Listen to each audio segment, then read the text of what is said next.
as soufflé le soin de vie. Est-ce que vous savez que dans le Seigneur, nous ne cherchons plus gloire? C'est ceux qui n'ont pas la connaissance qui cherchent gloire. On a été appelés, on a été justifiés, on a été déjà glorifiés. Tu ne sais pas que là où tu es là, tu es dans la gloire. Mais notre problème, c'est la compréhension de la gloire. Nous voulons une gloire que le monde voit, le monde apprécie. Or, notre gloire est spirituelle.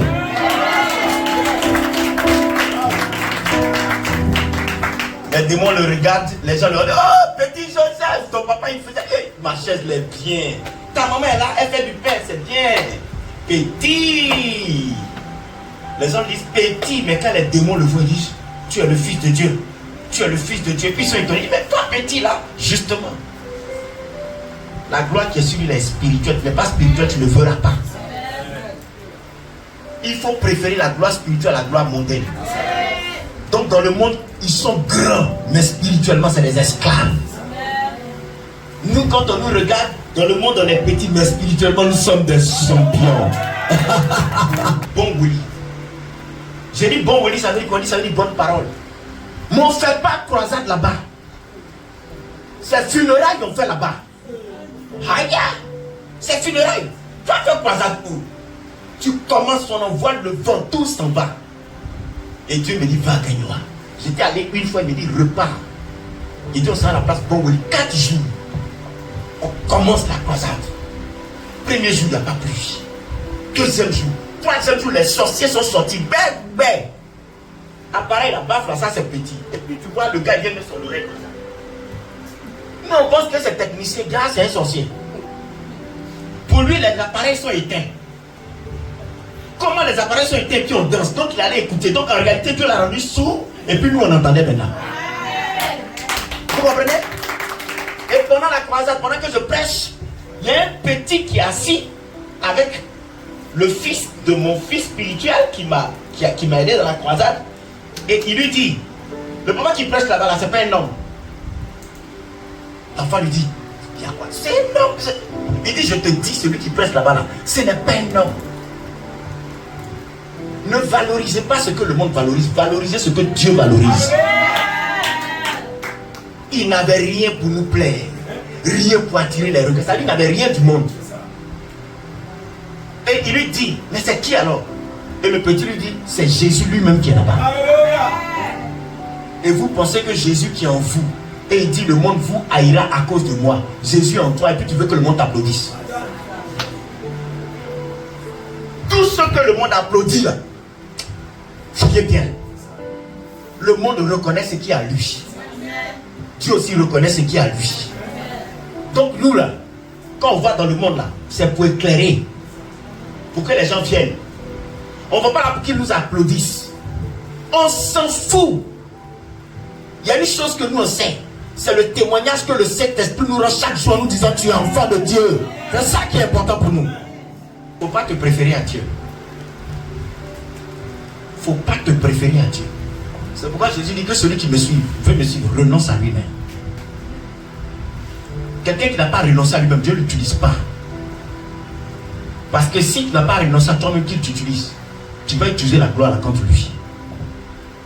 Et dans l'église, nous sommes des morts, mais des morts vivants. Et quand tu es mort, tu n'es plus animé. L'esprit vient et t'anime. Tu te laisseras faire.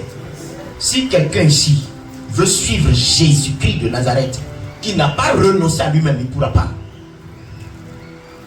Parce qu'il ne te prend pas pour te prendre. Quand il te prend, c'est pour faire de toi. À ceux qui l'ont reçu, ils sont devenus. Donc il te prend, c'est pour que tu deviennes. Mais tu ne deviens pas pour toi, tu deviens pour sa gloire. Mais si tu n'as pas renoncé à toi, quand tu vas devenir,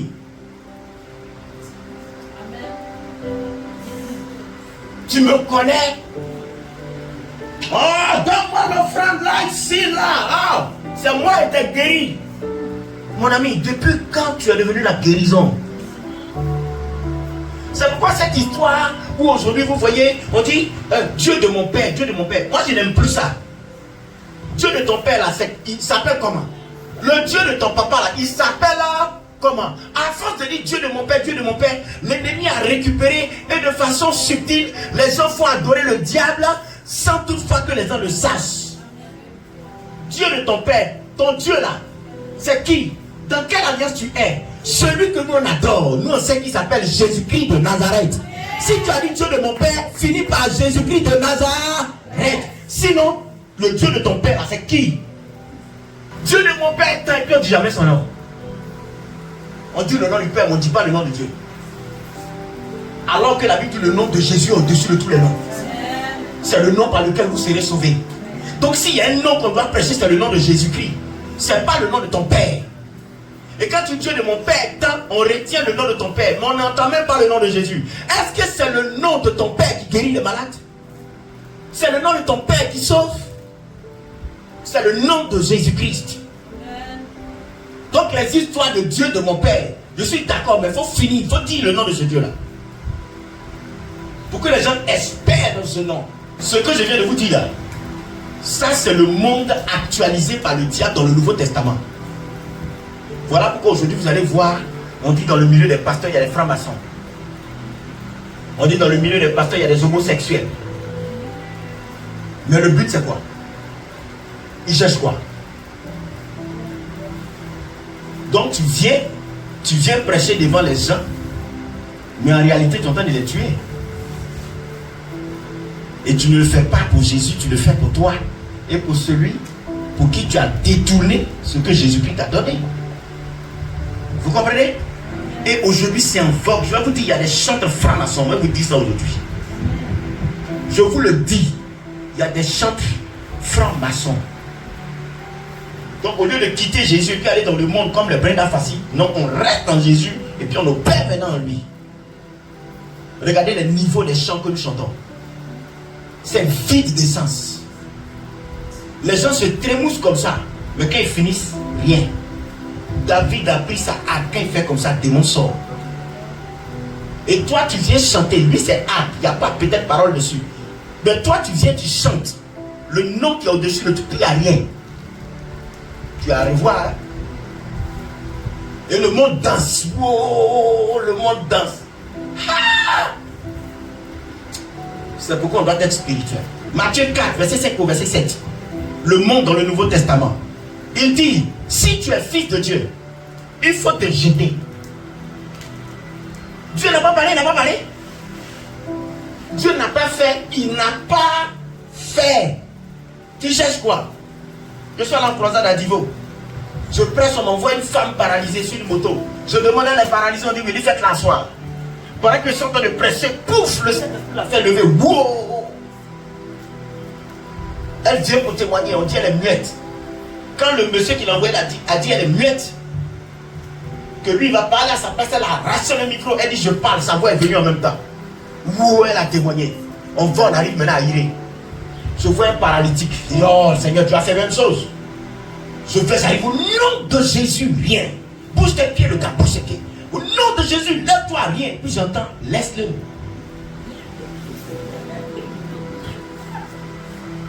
Je suis quitté la chouette. Tu veux montrer que quoi? Tu es fort. Sans moi, vous ne pouvez rien faire. On veut prophétiser forcé. Dieu n'a pas parlé, il n'a pas parlé. Je vais à l'hôtel. Ah Seigneur, aie pitié de lui. Je reviens le lendemain. Oh Seigneur, c'est tellement tu vas faire. Je reviens le gars assis. Nom de Jésus, lève-toi. Rien. Et puis il me dit, je t'ai dit. Donc Dieu parle une seule fois. Il ne parle pas deux fois. Il dit, je t'ai dit de le laisser. Pardon. Jésus est Seigneur, alléluia. Et puis j'ai laissé le gars là-bas. Si tu es fille de Dieu, il faut sauter. C'est toi qui es obligé de Dieu à faire. Quand quelqu'un se comporte comme ça, c'est le monde. Bon, je ne sais pas s'il parle à quelqu'un. Le monde, c'est se servir de Dieu. Ou se servir de ce que Dieu a donné. Pour faire ce que nous voulons. Pour le provoquer. Tu te sers de ce que Dieu t'a donné là. Pour le provoquer. Vous n'avez pas vu ça dans l'Ancien Testament? Dieu dit, vous avez suscité ma jalousie. Quand tu te sers de ce que Dieu t'a donné pour le provoquer, Le tenter, c'est le provoquer. C'est ça le monde. Est-ce qu'on peut avancer? Le défier. Tu te sers de ce que Dieu t'a donné pour le défier à la limite. Celui qui a fait le Titanic, il dit même Dieu ne peut pas détruire ça. Il t'a donné l'intelligence pour concevoir ça. Et tu finis, c'est ce que tu lui dis. Ça, c'est le monde. C'est en fait, tu fais ça pour le pousser à agir comme si tu veux pousser Dieu à la faute, quoi. Tu violes sa volonté. C'est ça le monde dans le Nouveau Testament. C'est le monde dans le Nouveau Testament. Il ne faut pas obliger Dieu à faire. Il ne faut pas aller le mettre au pied du mur alors qu'il ne t'a pas envoyé. Il ne t'a pas dit, tu as dit là. C'est comme si tu es en train de le pousser à faire contre sa volonté. Jésus est mort pour la volonté.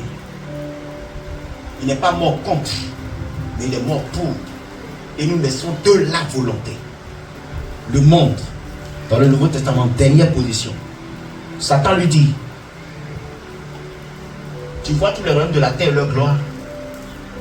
Si tu te prosternes et m'adores, je te donne ça. Ça, c'est une vie dans laquelle on détourne. On tourne le dos à Dieu. En le trahissant pour nos intérêts. J'avais un fils autrefois.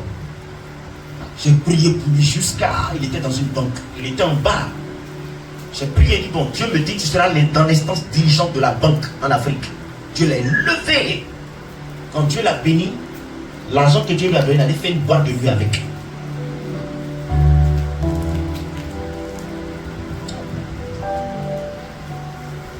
Vous voyez à partir de ce que nous sommes en train de voir là, que le monde est dans l'église, non?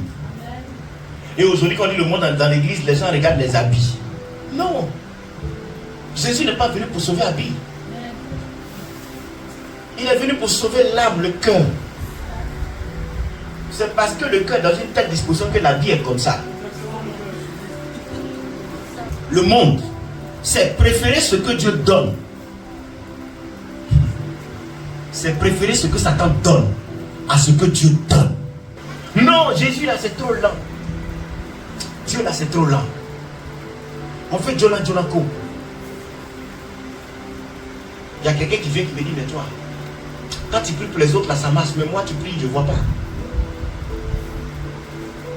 Et souvent les gens viennent me voir, prophète, quand tu me vois, quand tu me regardes, tu vois quoi? J'ai dit, je vois ta tête, tes cheveux, tes pieds. Comment tu peux préférer ce que Satan donne à ce que Dieu donne? Vous ne voyez pas ça? Regardez bien. Le Seigneur te dit, tiens, ce pain sec. Mais quand tu manges, tu es en paix. On dit, Seigneur, c'est sec. Je veux pain croustillant. Et tu laisses ce que Dieu donne. Et tu t'en vas. Tu dis, Satan, ce que Dieu m'a donné, ça ne va pas satisfaire. Donne-moi pour toi. Mais quand il vient de te donner pour lui, là, ton premier enfant, il meurt. Ton deuxième, il devient toc-toc. Ta femme, elle saigne toute sa vie. Et toi, tout le temps, tu es à l'hôpital. Et aujourd'hui, le monde préfère ce que le diable donne à ce que Dieu donne. Et quand c'est comme ça, ils sont prêts à aller servir le diable, l'adorer, le louer, pour que le diable leur donne ce que lui a, comparativement à ce que Dieu donne. Or, en réalité, ce qui fait la différence entre Dieu et le diable, c'est la vie. Dieu donne la vie, le diable détruit la vie. Vous n'avez jamais vu dans ces temps sur les réseaux sociaux, église de Satan?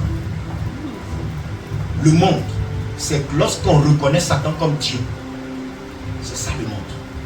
Et aujourd'hui, il y a église de Satan où on l'adore, on lui chante des cantiques. Où on renverse les choses là, c'est ça le monde. Maintenant, après avoir entendu ça, je te pose la question. Tu es en Jésus ou tu es dans le monde? Chacun n'a qu'à examiner son cœur. C'est une affaire de cœur, ça ne se voit pas. Au ciel, il aura des surprises terribles. Et l'église est tombée dans un piège qui est de juger selon l'apparence. Et notre évangile, il ne vient plus pour l'âme. Notre évangile, il vient pour le corps. Notre évangile, il vient pour les yeux. Et notre évangile, il vient pour le cœur. Vous n'avez pas remarqué que c'est comme si l'évangile avait perdu sa puissance avec notre génération? Pourquoi? Parce qu'on n'arrive plus à changer les gens. Au point où aujourd'hui, on n'évangélise plus ceux qui sont dehors. On va dans une église, on prend et on envoie dans une autre église. Autant Dieu a dit, je t'envoie pour que tu leur ouvres les yeux. Que tu les fasses passer des ténèbres à la lumière. Si ceux même qui sont dans l'église, on n'arrive pas à les faire passer des ténèbres à la lumière, c'est ceux qui sont dehors là. Mais pourquoi vous n'arrivez pas? Mais parce que votre évangile là, ça manque de puissance. En quoi est-ce que ça manque de puissance? Vous avez laissé ce qui fait la force de l'évangile et vous avez remplacé la force là par ce que les gens veulent. Ça là, si j'étais quelque part et prêcher, les gens allaient me lapider. Les gens allaient me lapider. Les gens ne supportent plus ça. Les gens ne veulent pas ça. Ce qu'ils veulent, tu vas enfanter. Tu vas travailler. Tu vas travailler. Toi, tu vas travailler. Tes entreprises seront bénies. Mais tout ça là, Dieu fait, mais c'est bonus. Il commence par faire ça après la vie. C'est quand tu as la vie que la vie génère ça. Amen. Maintenant, l'église cherche les choses. On dit chercher premièrement le royaume et toutes ces choses vous seront données. Maintenant, on cherche les choses et on met le royaume derrière, on a inversé. Et il aura des surprises au ciel. C'est pourquoi écoutez-moi bien. Jésus n'est pas venu prendre pour tout le monde. Il a tamis. Quand il va tamiser là, il faut que tu sois dans le tamis. C'est pourquoi si aujourd'hui le Seigneur te pesait ce matin, comme il a pesé le fils de Nebuchadnezzar, est-ce que tu allais peser dans la balance? On t'a pesé, on t'a jugé, on t'a déclaré insuffisant. Ce matin spirituellement, tu es suffisant ou tu es insuffisant? Et nous vivons une vie chrétienne sans tenir compte de notre conscience, sans tenir compte de l'état de notre cœur. Vous savez ce que c'est que la sanctification?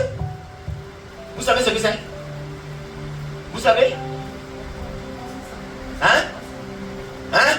Le Seigneur dit sanctifiez-vous. C'est ça, non? Et puis parce que tu as porté un habit qui cache tout ton corps, tu dis je me sanctifie. Tu n'as rien compris. La sanctification, c'est pas ça. Si tu as un problème avec ta conscience, tu ne vas pas sanctifier. La sanctification dit que tu es sanctifié lorsque tu as une bonne conscience. C'est pourquoi Paul a parlé de la conscience. Tu es sanctifié lorsque tu as un cœur pur. Et dans ton cœur, il y a une charité vraie, un amour vrai. Ce n'est pas l'amour hypocrite qu'on a aujourd'hui là. Et tu es sanctifié lorsque ta foi est sincère. Si les trois choses là sont alignées, tu es sanctifié. Si les trois choses ne sont pas alignées, tu n'es pas sanctifié. Or, tout ce qu'on vient de voir là, tu ne peux pas voir ça en quelqu'un. C'est dans ses actes que tu vois. Mais c'est parce que nous sommes comme ça que l'Église a tous les problèmes aujourd'hui. Et on refuse de voir en face les problèmes que nous avons. On nous parle de garder commandement. Et après commandement, qu'est-ce qu'on vient nous dire ici? On nous dit parce que tout ce qui est né de Dieu triomphe du monde. Pourquoi le lien? Non. Suivez vous-même, regardez. On dit, car l'amour de Dieu consiste à garder ses commandements. Et ses commandements ne sont pas pénibles. C'est-à-dire que ces commandements ne sont pas difficiles à respecter. Bon, là, je suis d'accord. Mais on arrive encore, on dit, parce que tout ce qui est né de Dieu triomphe du monde. Bon, où est le lien entre les deux? Garder le commandement et puis triompher. Bon, c'est quoi ça? Triomphe du monde. Et la victoire qui triomphe du monde, c'est notre foi. Voilà. On est en train d'arriver maintenant. La victoire qui triomphe du monde, c'est notre foi. Or, on a vu ce que c'est que le monde. Donc le monde, c'est une façon de vivre. Mais la foi aussi, c'est une façon de vivre.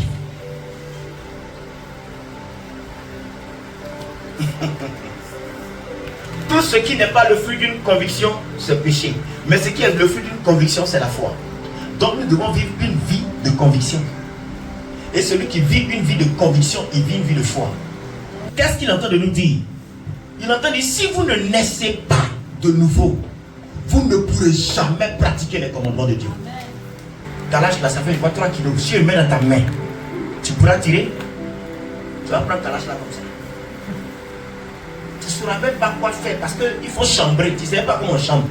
Et puis si tu ne sais pas tirer, toi-même tu tires et puis tu t'en vas derrière. Mais une personne qui a fait la formation, même si elle est mince, elle n'a pas ta carrure, elle va prendre, elle va tirer. Les commandements de Dieu là, c'est pas fait pour tout le monde. Tu n'es pas né de Dieu, tu ne peux pas pratiquer.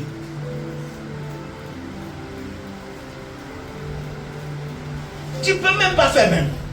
Tu as fait comment? Je dis, vous n'êtes pas de ma bergerie, c'est pour vous ne comprenez pas ce que je dis.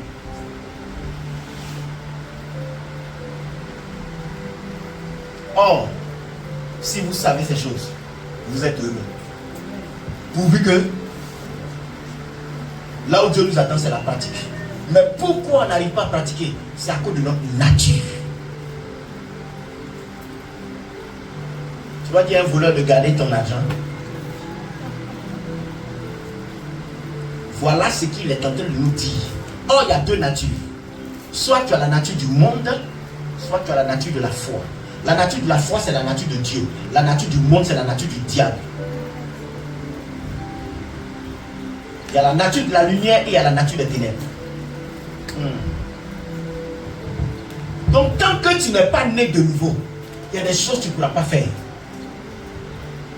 Parce que quand tu nais de nouveau, ça vient de soi, tu ne forces pas. Il y a des hommes qui rient là. Tu sens que son rire est force.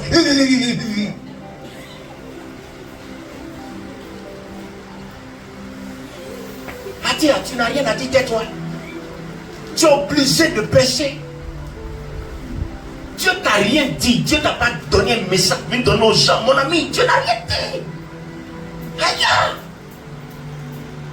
Les gens m'appellent prophète. Je dis, hé, pour ton cas là, Dieu ne me dit rien. J'ai un ami qui est un ami là. C'est un ami, hein? Quelqu'un que j'ai connu dans les moments les plus difficiles de ma vie, qui était un soutien. À un moment donné, tout était fait de celui. Il vient me voir. Il dit, mais dis-moi quelque chose. Ma fille là, Dieu dit quoi? Je rentre en esprit, Dieu dit, Dieu ne me dit rien, il s'est fâché contre moi. Je préfère que tu te fâches contre moi, que Dieu soit avec moi.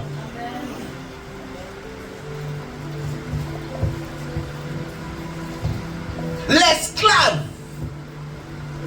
il finit toujours par quitter la maison. Mais le fils, il reste dans la maison. Mais pour l'heure, les esclaves et les fils sont mélangés. Et Jésus dit, laissez pousser. Laissez pousser. Mais un temps viendra. On va arracher l'ivraie. Où on est assis là, tu es esclave ou tu es fils? L'esclave, c'est celui-là qui est dans la maison de Dieu et il vit la vie du monde. Tu es dans la maison de Dieu, mais tu dépends du diable. Tu vis sa vie. Tu es un esclave. Maintenant, si tu es dans la maison de Dieu et que tu vis la vie de Dieu qui est la foi, tu es un fils. Tu vas rester. C'est pas étonnant que les gens rétrogradent aujourd'hui.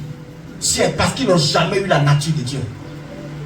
Or, Jésus a dit quoi? Notre Père qui es aux cieux, que ton nom soit sanctifié, que ton règne vienne, que ta volonté soit faite sur la foi. C'est vivre la volonté de Dieu sur terre. Tu t'as trompé ta femme et puis tu viens à l'église.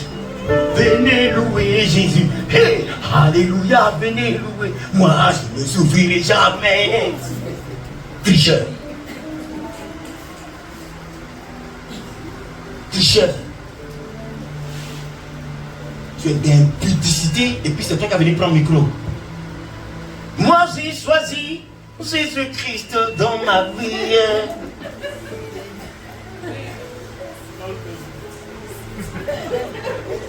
Ça c'est pas balle perdue, c'est sniper, c'est pas balle perdue. Et c'est parce qu'on refuse de dire cette vérité que les gens ne voient pas la gloire de Dieu. Le Seigneur ne t'a pas pris pour que ta vie reste pareille. On fera la différence entre celui qui sait et celui qui ne le sait pas. Arriver à des moments avec le Seigneur, les choses tu ne cherches pas, ça vient seul. Mais pour que ça vienne, il faut que tu vives la vie de Dieu. Et vivre la vie de Dieu, c'est ça qu'on appelle la foi. Et il faut apprendre ça au peuple de Dieu. Que le peuple soit conscient et que le peuple fasse ce choix. La véritable foi.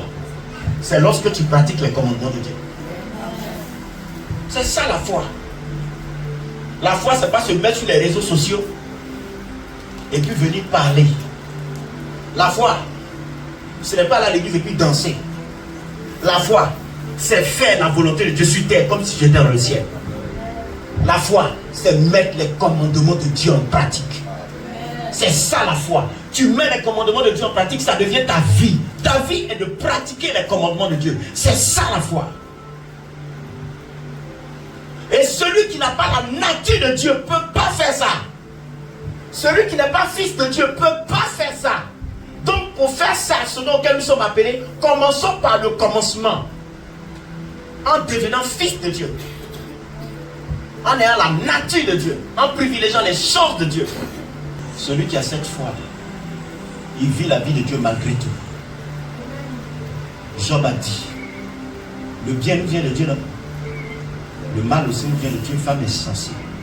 Dieu a donné, Dieu a repris. Que son nom soit béni. On n'arrive même plus à faire la différence entre épreuve et tentation. Aujourd'hui, nous sommes une génération qui résiste au Saint-Esprit. Il y a des choses, il y a des douleurs. Dieu veut que tu traverses sa volonté.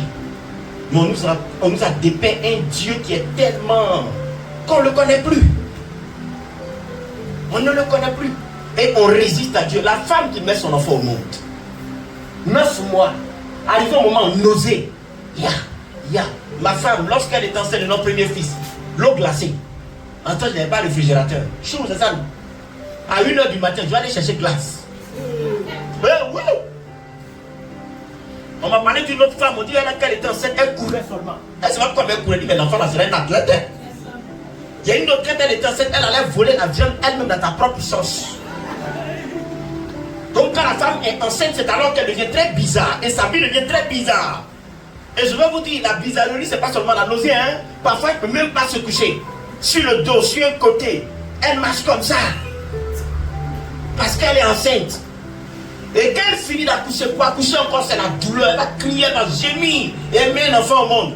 Elle finit de mettre l'enfant au monde 3 mois après. Elle prend le même enfant. Et puis elle l'envoie à un inconnu. Et l'inconnu va prendre une aiguille. Introduit l'aiguille là dans l'enfant. L'enfant se débat. Et puis la maman elle-même attrape l'enfant. Laisse faire. Tu ne sais pas qu'il y a des douleurs que Dieu choisit pour toi. Tu ne sais pas. Il y a des douleurs, tu ne les vis pas, tu ne seras rien. Et lorsque Christ parlait de ce qui allait le lever, Pierre dit non, que cela, il dit tes pensées sont les pensées d'un homme. Et comme on ne veut pas laisser Dieu travailler, nos pensées sont les pensées d'un homme et on ne comprend pas l'œuvre de Dieu. On est perdu. Je suis humain. Je ne comprends pas ma vie. Je ne comprends rien. Il y a des choses, Dieu dit accepte. Après ça, c'est la gloire qui va venir. Garde la foi malgré ce que tu vis. Malgré ce que tu vis là, il faut garder la foi. Est-ce que tu m'entends? Est-ce que tu m'entends? D'autres ont pensé que j'allais venir. Dieu me dit, ainsi parle le Seigneur. Voici la révélation de ta vie. La prophétie là, c'est ça que je suis en train de te donner. Si vous n'êtes pas, vous ne pouvez pas. Tu es, tu peux. Tu n'es pas, tu ne pourras pas. Et pouvoir, c'est la foi. Et c'est vivre selon Dieu. Malgré la présence de Satan. Et son invention, le monde. Si vous n'êtes pas né de nouveau, vous êtes vaincu.